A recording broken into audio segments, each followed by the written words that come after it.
اللهم صل على سيدنا محمد وعلى آله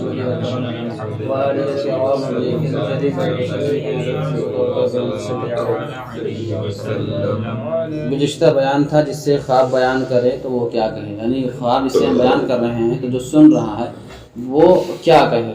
تو حدیث شریف ہے کہ اپنے حضرت عمر فاروق اعظم کا یہ قول ہے کہ انہوں نے ابو موسیٰ اشعری کو لکھا تھا کہ جب کوئی خواب بیان کرے تو آپ یوں کہا کرے کہ خیر لنا و شر لأعدائنا، ہمارے لیے بھلائی ہو اس میں اور دشمنوں کے لیے برائی ہو، ان کے لیے تباہی ہو. آج کا بیان ہے کہ جھوٹا خواب بیان کرنے کا حکم. جھوٹا خواب بیان کرنے کا حکم، جھوٹا خواب اگر کوئی بیان کرتا ہے جیسا کیا حکم ہے. حضرت ابن عباس رضی اللہ تعالی عنہما، حضرت عباس کے صاحبزادے، جہاں اس طرح نام آتا ہے ابن عباس تو ہم مراد ہوتا ہے کہ یہ عباس کے بیٹے، اس کے صاحبزادے. تو حضرت عباس رضی اللہ تعالیٰ عنہ یہ بھی صحابی اور ان کے بیٹے وہ بھی صحابی ہیں نا. تو اس وجہ سے یہاں رضی اللہ تعالیٰ عنہما کہا گیا ہے. کیا کہا گیا؟ عنہما. تثنیہ کا صیغہ استعمال، یعنی دونوں کا، ہاں دونوں سے اللہ سے. اگر ایک نام عنہ ہوگا یا دو نام ہیں جن میں ایک ہی صحابی ہیں یا ایک ہی جو ہے مسلم ہے، ایک ہی مسلم ہے، جیسے باپ کے نام جوڑ دیا، وہ اسلام قبول نہیں کیے تھے یا اسلام سے پہلے فوت ہو گیا، تو وہاں پر عنہم ایک ہی کے اعتبار کر کے کہا جاتا ہے. بہت سارے نام سنتے ہوں گے آپ. عنہما کا مطلب جو ہے جب دو نام ہوتے ہیں تو ہوتا ہے عنہما، دو کے لیے. اتنا پڑھایا تھا انگلش تو اس میں کہتا ہوا مانے وہ، اس کا آئے گا ہما، ہما اسی کا ایک سے زیادہ ہو دو کے لیے. انگلش عربی میں ایک کے لیے واحد، دو کے لیے تثنیہ، اور تین یا تین سے جمع کے لیے زیادہ کے لیے آتا ہے جمع. ٹھیک ہے. باقی اردو انگلش ہندی وغیرہ میں ایک کے لیے تو واحد ہوتا ہے، سنگولر ہوتا ہے. ایک سے زیادہ ہو گئے، دو یا دو سے زیادہ ہو گئے تو کیا ہو گیا؟ وہ جمع ہوتا ہے، پلورل ہو جاتا ہے. ٹھیک ہے. ایک وچن اور بہو وچن کہا جاتا ہے، اس میں واحد اور جمع کہا جاتا ہے. لیکن ماتر عربی ایسی زبان ہے جس میں دو کے لیے تثنیہ آتا ہے، جب دو سے زیادہ ہو جاتے ہیں تو پھر وہ جمع کی طرف جاتا ہے. تو حضرت ابن عباس رضی اللہ تعالیٰ عنہ فرماتے ہیں کہ اشرف انبیاء حبیب کبریا صلی اللہ تعالیٰ علیہ وسلم نے ارشاد فرمایا کہ جس نے جھوٹ خواب بیان کیا تو بروز قیامت اس وقت تک عذاب میں گرفتار رہنے کا مستحق ہوگا جب تک جو کہ دو دانتوں میں گرہ لگائے اور گرہ ہرگز نہ لگا سکے گا.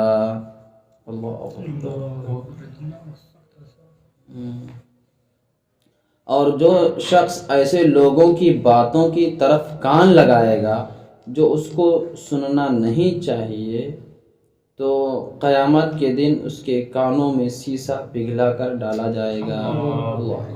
اور جو شخص تصویر بنائے گا تو قیامت میں اس وقت تک عذاب میں مبتلا رہنے کا سزاوار ہوگا جب تک اس میں روح پھونکے اور ہرگز نہ پھونک سکے گا. بخاری شریف. تو اس میں ایک جھوٹا خواب بیان کرنے والے کے ساتھ ساتھ کچھ ایسی باتیں جس کو نہیں سننا چاہیے، لوگ کان لگا کر اس کو سنتے ہیں، اس کے بارے میں بھی ہے، اور پلس یہ تصویر کے بارے میں بھی ہے.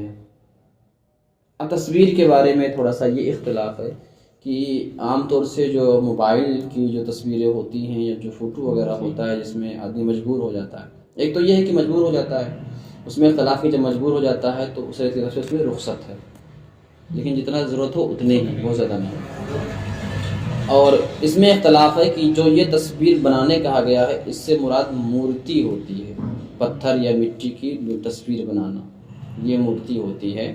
اور یہ تصویریں جو موبائل میں یا عام طور سے ڈرائیونگ وغیرہ کرتے ہیں یہ اس میں مراد نہیں ہے. اس میں اختلاف ہے. جیسے شیخ صاحب تھے انہوں نے وہ بتا رہے تھے کہ حضرت مدنی میاں صاحب انہوں نے کہا کہ یہ تصویر جو ہم لوگ فوٹو وغیرہ میں چلتا ہے یہ مراد وہاں پر نہیں. انہوں نے کہا کہ یہ جائز ہے، لیکن عام فتویٰ جو دیا گیا ہے، زیادہ جو رجحان جس کی طرف لوگ جیسے اظہری میاں صاحب کا فتویٰ ہے کہ یہ سب تصویر مطلب تصویر سے مطلق ہے، اس نے سب کو شامل کر لیا اظہری میاں صاحب کا. تو اس میں اختلاف ہے، لیکن تقویٰ پرہیزگاری یہی ہے کہ اس سے بھی ہم کو بچنا چاہیے، اس سے بھی ہم کو ضرورت نہ ہو تو نہ اس کا جب مجبور ہو آدمی تو وہاں پر رخصت ہے. ہاں لیکن پتھر کی مورتی وغیرہ تو یہاں کوئی چارہ ہی نہیں، کوئی رخصت ہی نہیں ہے. اس تصویر میں رخصت ہے، لیکن ویڈیو بنانا اور اس کو شیئر اس طرح سے کرنا، ہاں تو اس میں تو گرفت ہونا ہے. اس سے بھی آدمی کو بچنا چاہیے. تو ہمیں یہاں پر جھوٹ کا خواب بیان کرنے کا حکم اس میں تو آیا ہی ہے کہ جب تک دو ہے نا دانتوں میں گرہ لگائے، گانٹھ لگانا، اور ایسا وہ نہیں کر پائے گا، نہیں کر سکے گا. تو جب تک اس کو کر نہیں پائے گا سزا میں وہ گرفتار رہے گا. اور جو ایسی باتیں سننے میں کان لگاتا ہے، سنتا ہے جو نہیں سننا چاہیے تھا، تو اس کے کانوں میں شیشہ پگھلا کے ڈالا جائے گا.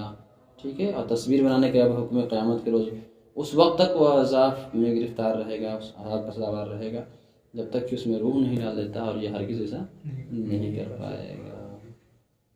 اللہ تعالی ہمیں اور آپ کو ان برائیوں سے محفوظ فرمائے. بس آج